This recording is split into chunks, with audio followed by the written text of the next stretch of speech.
हरि ओम। श्री परमात्मने नमः।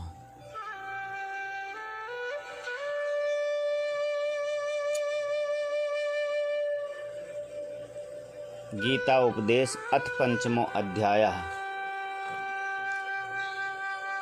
अर्जुन कहते हैं, संन्यासं कर्मणां कृष्णं पुनर्योगं न संशसि यत्रक्षेयते योरेकं तन्मे ब्रूहि सुनिश्चितम्। अर्जुन बोले कि हे कृष्ण, आप कर्मों के संन्यास की और फिर कर्मयोग की प्रशंसा करते हैं, इसलिए इन दोनों में से जो एक मेरे लिए भली भांति निश्चित कल्याणकारक साधन हो उसको कहिए। भगवान बोले कि कर्म संन्यास और कर्म योग ये दोनों ही परम कल्याण के करने वाले हैं, परंतु उन दोनों में भी कर्म संन्यास से कर्मयोग साधन में सुगम होने से श्रेष्ठ है। हे अर्जुन, जो पुरुष ना किसी से द्वेष करता है और ना किसी की आकांक्षा करता है, वह कर्मयोगी सदा सन्यासी ही समझने के योग्य है। क्योंकि राग द्वेषादि द्वंद्वों से रहित पुरुष सुखपूर्वक संसार बंधन से मुक्त हो जाता है। उपर्युक्त संन्यास और कर्मयोग को मूर्ख लोग पृथक पृथक फल देने वाले कहते हैं, ना कि पंडित जन, क्योंकि दोनों में से एक में भी सम्यक प्रकार से स्थित पुरुष दोनों के फल स्वरूप परमात्मा को प्राप्त होता है। ज्ञान योगियों द्वारा जो परम धाम प्राप्त किया जाता है, कर्मयोगियों द्वारा भी वही प्राप्त किया जाता है। इसलिए जो पुरुष ज्ञान योग और कर्मयोग को फल स्वरूप में एक देखता है, वही यथार्थ देखता है।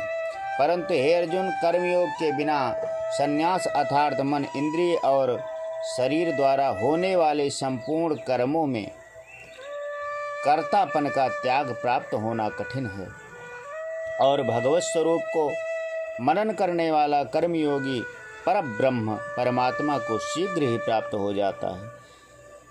जिसका मन अपने बस में है, वो जितेंद्रिय विशुद्ध अंतःकरण वाला है, और संपूर्ण प्राणियों का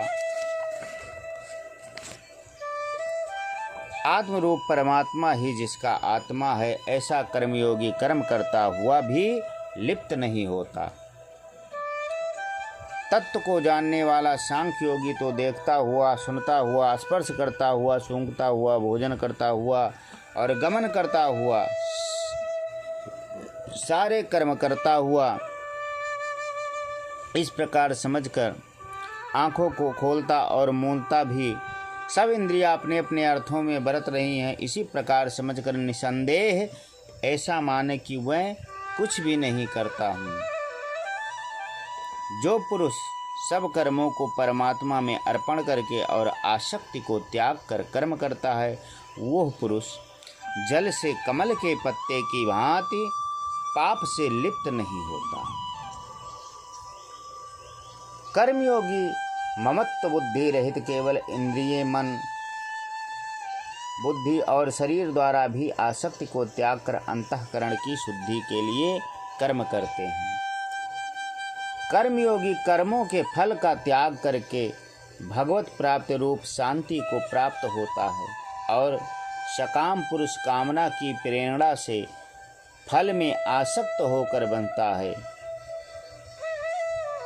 सर्व कर्माणि मनसा संन्यास्ते सुखम वसी न मद्वारे पुरे देहि नैव कुर्वन् कारयन्। अंतःकरण जिसके बस में है, ऐसा सांख्य योग का आचरण करने वाला पुरुष ना करता हुआ और ना करवाता हुआ ही नवद्वार वाले शरीर रूप घर में सब कर्मों को मन से त्याग कर आनंद पूर्वक सच्चिदानंद घन परमात्मा के रूप में स्थित रहता है। परमेश्वर मनुष्य के ना तो कर्तापन की, ना कर्मों की और ना कर्म फल के संयोग की ही रचना करते हैं, किंतु स्वभाव ही वर्त रहा है।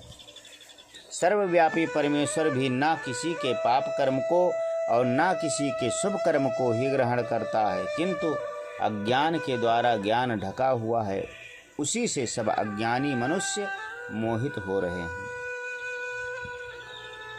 परंतु जिनका वो अज्ञान परमात्मा के तत्व ज्ञान द्वारा नष्ट कर दिया गया है, उनका वह ज्ञान सूर्य के सदृश उस सच्चिदानंद घन परमात्मा को प्रकाशित कर देता है।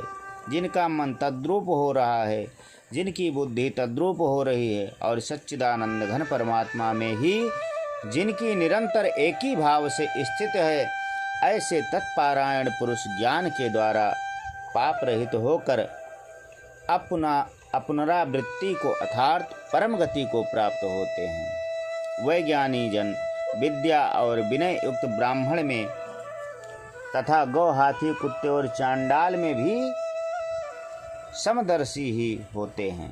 जिनका मन स्वभाव में स्थित है, जिनका मन हमेशा सभी को एक ही मानता है, उसके द्वारा जीवित अवस्था में ही संपूर्ण संसार जीत लिया गया है, क्योंकि सच्चिदानंद घन परमात्मा निर्दोष और सम, इससे वह सच्चिदानंद घन परमात्मा ही स्थित हैं। जो पुरुष प्रिय को प्राप्त होकर हर्षित नहीं हो और अप्रिय को प्राप्त होकर उद्विग्न न हो, वो स्थिर बुद्धि संयम रहित ब्रह्मवेत्ता पुरुष सच्चिदानंद घन परब्रह्म परमात्मा में एक ही भाव से नित्य स्थित है। कहते हैं, बाहर के विषयों में आसक्ति रहित अंतःकरण वाला साधक आत्मा में स्थित जो ध्यान जनित सात्विक आनंद है, उसको प्राप्त होता है। तदंतर वह सच्चिदानंद परब्रह्म परमात्मा के ध्यान रूप योग में अभिन्न भाव से स्थित पुरुष अक्षय आनंद का अनुभव करता है। जो ये इंद्रियें तथा विषयों के संयोग से उत्पन्न होने वाले सब भोग हैं, यद्यपि विषयी पुरुषों को सुख रूप भासते हैं, तो भी दुख के ही हेतु हैं और आदि अंत वाले यथार्थ अनित्य हैं। इसलिए हे अर्जुन, बुद्धिमान विवेकी पुरुष उनमें नहीं रमता है। जो साधक इस मनुष्य शरीर में शरीर का नाश होने से पहले पहले ही काम क्रोध उत्पन्न होने वाले वेग को सहन करने में समर्थ हो जाता है, वही पुरुष योगी होता है, वही सुखी होता है। जो पुरुष अंतरात्मा में ही सुख वाला है, आत्मा में ही रमण करने वाला है तथा जो आत्मा में ही ज्ञान वाला है, वही सच्चिदानंद परब्रह्म परमात्मा के साथ एक ही भाव को प्राप्त सांख्य योगी शांत ब्रह्म को प्राप्त होता है। जिनके सब पाप नष्ट हो गए हैं, जिनके सब संशय ज्ञान के द्वारा निवृत्त हो गए हैं, जो संपूर्ण प्राणियों के हित में रत हैं और जिनका जीता हुआ मन निश्चल भाव से परमात्मा में स्थित है, वह ब्रह्मवेत्ता पुरुष शांत ब्रह्म को प्राप्त होते हैं। काम क्रोध से रहित जीते हुए चित्त वाले परब्रह्म परमात्मा का साक्षात्कार किए हुए ज्ञानी पुरुषों के लिए सब ओर से शांत परब्रह्म परमात्मा ही परिपूर्ण है। बाहर के विषय भोगों को ना चिंतन करता हुआ बाहर ही निकाल कर और नेत्रों की दृष्टि को भृकुटी के बीच में स्थित करके तथा नासिका में विचरने वाले प्राण और अपान वायु को सम करके जिसकी इंद्रियां मन और बुद्धि जीती हुई हैं, ऐसा जो मोक्ष परायण मुनि इच्छा भय और क्रोध से रहित हो गया है, वो सदा मुक्त ही है।